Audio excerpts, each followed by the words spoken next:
Now, while the entire country is waiting to be part of the grand Ram Mandir event on 22nd of January, politics over invitations continues. After the VHP extended an invitation to SP Chief Akhilesh Yadav, he has snubbed it, claiming that he will accept an invite only from the people he knows. Now, remember, Dimple Yadav had recently said that she would definitely go to the event if she gets invited.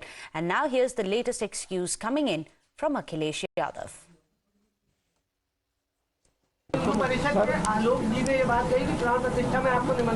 मैं इनको नहीं जानता हूं, न मेरा इनका कोई परिचय है। मैं नहीं जानता हूं, न मेरा कोई परिचय है, न मेरी उनसे कभी कोई मुलाकात हुई होगी। जो परिचय वाले हैं, हमारे व्यवहार में यही माना जाता है, जो परिचय जिनका होता है वही एक दूसरे को व्यवहार देते हैं।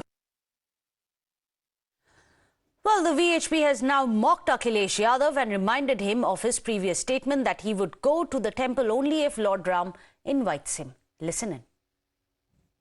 मैंने पहले उनका ये बयान पढ़ा था कि बुलाएंगे तो जाएंगे, तो बुलाया है। और अब मैंने ये बयान पढ़ा कि राम जी बुलाएंगे तो जाएंगे। तो अब मैं इस बात की उत्सुकता से इंतजार कर रहा हूँ कि समाजवादी पार्टी को और उसके अध्यक्ष को राम जी बुलाते हैं या नहीं बुलाते हैं। नहीं बुलाएंगे तो फिर वहां की जनता को भी स्पष्ट हो जाएगा कि राम जी नहीं चाहते। Well, remember, this entire invitation to Ram Mandir has put the India partners in a bit of a conundrum, a dharm sankat. Because on one hand, you have the top Congress brass such as Sonia Gandhi as well as Kharge. None of them have confirmed whether they are going to be going or not. But on the other hand, now you have Akhilesh Yadav put in the same conundrum where he says that he has been invited by a person he doesn't know. He's not going to go till then. Meanwhile, there's some more breaking news which is coming in. BJP has slammed Akhilesh Yadav's snub to the invite. In fact, they have said, why see it as BJP's Mandir?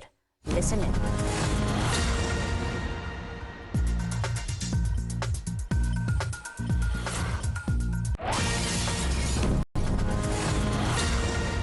Going to get you that soundbite very shortly, but then remember, the BJP now has been saying that this is not BJP's temple, it is a temple for all. Listen in to Keshav Prasad Maurya. भगवान श्री राम जी से प्रार्थना है कि ऐसे लोगों को सद्बुद्धि दें, लेकिन अगर उनका दिमाग ही नहीं सही है, वो भगवान को अगर दूसरे रूप में देखते हैं को भगवान जी का मंदिर बन रहा है, भगवान जी प्राण प्रतिष्ठा होने जा रही है, 500 साल बाद होने जा रही है, उनको डर लग रहा है कि कमल के फूल का मंदिर बन रहा है, उनको लग रहा है भाजपा का मंदिर बन रहा है, तो रामलला का मंदिर हर राम भक्त का है, हर राष्ट्र भक्त का है, हिंदुओं का भी है, मुसलमानों का भी है। हिंदू भगवान के रूप में पूजते हैं, मुसलमानों के पूर्वज हैं। यहाँ कोई भेद नहीं है। Well, let me go across to Deepak Bopanna. He's joining us live from the Mandir construction side. Well, it's interesting. Mandir may be being built on one hand, but on the other hand, it is politics which seems to be peaking. Deepak, is it political compulsions which is holding back Akhilesh from accepting this invite?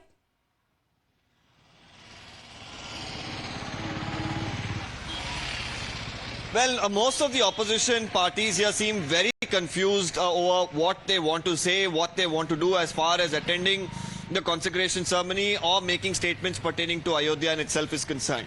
While, on one hand, the Congress party in different states and sometimes in the same state, multiple leaders are making different sort of statements. You have the Samajwadi Party, which earlier said that they're invited, they will attend, the consecration ceremony. Now with the VHP saying that they've sent an invitation, you have a statement coming in from Mr. Akhilesh Yadav that he does not know the person who has sent an invite and he'll only invite people he knows and also accept invitation from the people he knows. So clearly at this point in time, whether it's ego or what exactly is really leading to these sort of confusing conversations is something that still remains a mystery. Now there are reports coming in that there are Ram Mandir posters being put out near the SP office in Uttar Pradesh. So it's of course contradictory in many ways at this point in time. Some of them making controversial statements as well ahead of the consecration ceremony, even as the Prime Minister is sending out a message to his leadership that they should clearly ensure that at this point in time, love and peace prevails. There should not be arrogant talks from the leaders ahead of the consecration ceremony. It seems like from the opposition, it's a lot of hatred and, more importantly, a lot of politics that's speaking at this point before the consecration ceremony here in Ayodhya. Well, in fact, Deepak, it's very interesting because Samajwadi Party is one of the parties which was rather in power at the time of the 1990s when the Car Sevak, 1992, when there was open firing at the Car Sevak. Many of them lost their lives. Mulayam Singh Yadav, the then Chief Minister, later went on to justify it. Isn't it right that many amongst the BJP themselves have said Samajwadi Party as a party should be kept away from the consecration? There have been letters written to that extent.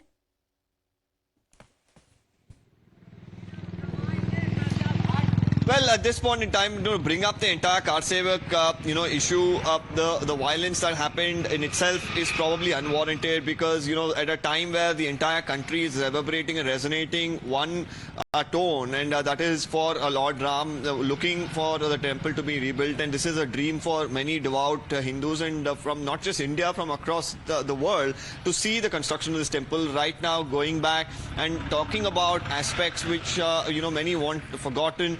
Whether it will serve any good politically for these parties, that remains to be seen. But at this point in time, at least on the BJP leadership, the message has been sent out to keep all of these negativity, or anything that brings about some a topic of pain should be left out, and instead a positive conversation should be kept ahead of the consecration ceremony. Is the message being sent out by the BJP leadership? Absolutely. So there is a positive message. Even the Prime Minister said that it's time we put aggression aside, keep Astha on the focus. But listen in to how again Samajwadi Party